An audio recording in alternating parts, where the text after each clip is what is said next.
Welcome back to my channel. Story 1. Jenny White loved her cats. She owned 6 of them. Jenny spent all her days with the cats. Her friends worried about her. "You should go out more," they said. "I can't stand leaving my cats alone," replied Jenny. One day, Jenny met a man at work. He was funny and handsome. Jenny started going out with him a lot.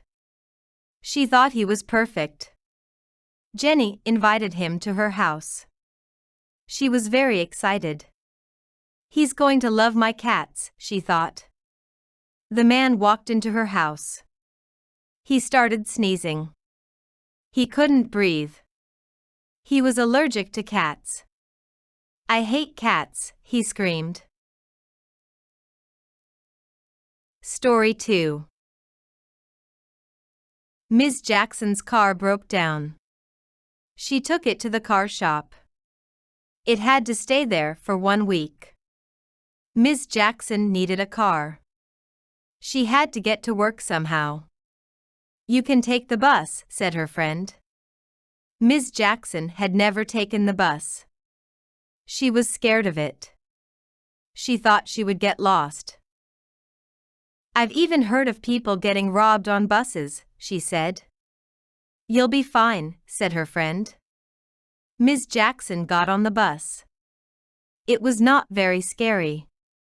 She was actually very relaxed. She ended up falling asleep. She missed her stop and was late for work. Don't forget to subscribe to my channel, like the video and comment. Story 3. Kenneth Baker woke up early Sunday morning. A terrible thing had happened. His cat was missing. "He must have run away again," thought Kenneth. He went around asking neighbors for information. "That's odd," said his neighbor Sandra. "My chihuahua went missing last night, too." Kenneth kept walking around the neighborhood. He hoped to find his cat roaming the streets. Instead, Kenneth found something else. There were signs everywhere. They all said, "Missing cat" or "Missing dog." "I don't think all these animals are running away," thought Kenneth. Then, Kenneth saw something that broke his heart. There was a trail of blood on the floor. It led to the mountainside. A coyote must be taking all the small pets in the night.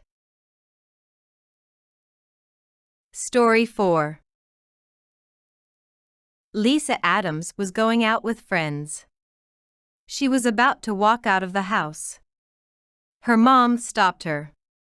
"What are you wearing?" shouted Mrs. Adams. "They're just shorts," replied Lisa. Mrs. Adams thought they looked more like underwear. "You're not going out wearing those," she said. Lisa said that wasn't fair. After half an hour of arguing, Mrs. Adams let Lisa leave. The next day, Mrs. Adams and Lisa went out to lunch. Mrs. Adams wore a tank top and very short shorts.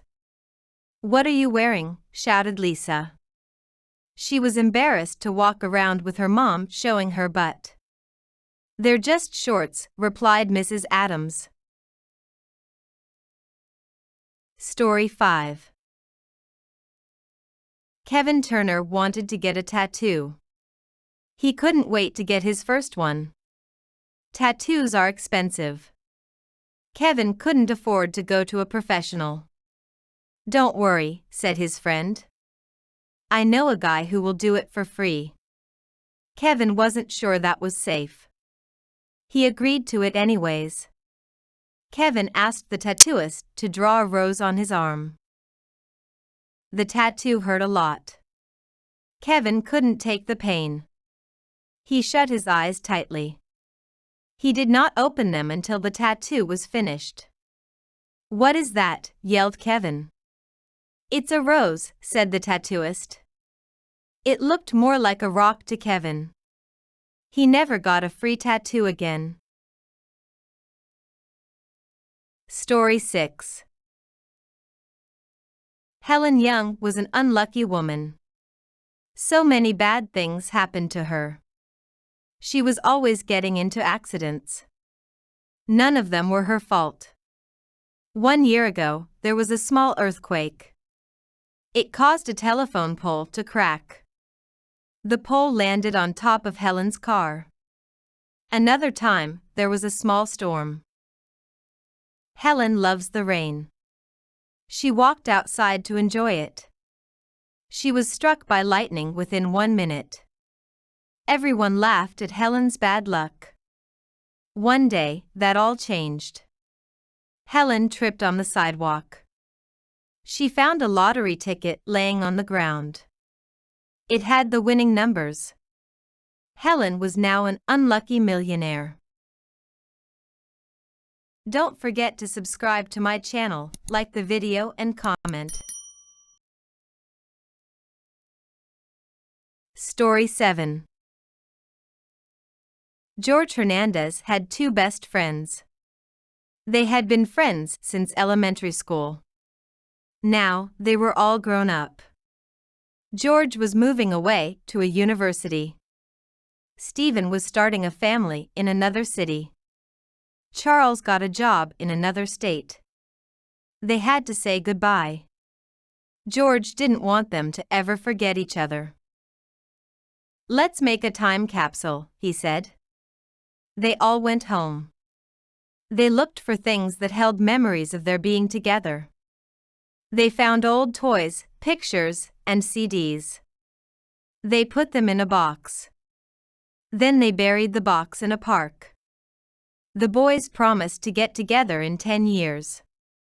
They would dig up the box and feel like children again. Story 8.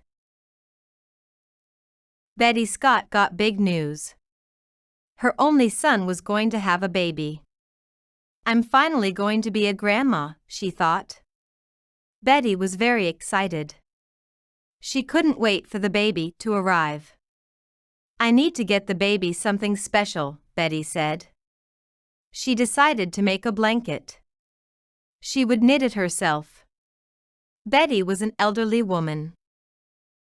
Her hands weren't as strong as they used to be. They shook a lot and hurt often. Knitting was much harder than she remembered it. Still, Betty kept working on the blanket. Anything for the baby, she thought. Betty struggled with the blanket for many months. She finished it right before the baby was born. It was the best present the baby ever got. Story 9. Brian Nelson was late for work. He had been stuck in traffic for half an hour. The cars were finally starting to move. Brian had to make it to work in 10 minutes. If he was late, he would be in big trouble with his boss. "There's no way I'll make it in time," said Brian. Suddenly, a car raced past him. 3 seconds later, another car raced past him. They were going around 80 miles per hour. Brian knew that speeding was the only way he would make it to work on time. He looked around him. There were no cops in sight. He decided to push his speed up to 70. 2 seconds later, he heard sirens behind him. Story 10. Linda has a younger sister. Her name is Ruth. Linda is usually annoyed by Ruth. She tries to get away from her. Ruth follows her like a lost puppy. Linda is used to that by now. Ruth always looks up to Linda. She tries to do everything that Linda does. One day, Linda was getting ready to go out with friends. Linda didn't notice that Ruth was watching her when she was putting on her makeup. When Linda got home, Ruth was waiting for her in her room. Her face was covered with permanent markers. What did you do? Shouted Linda.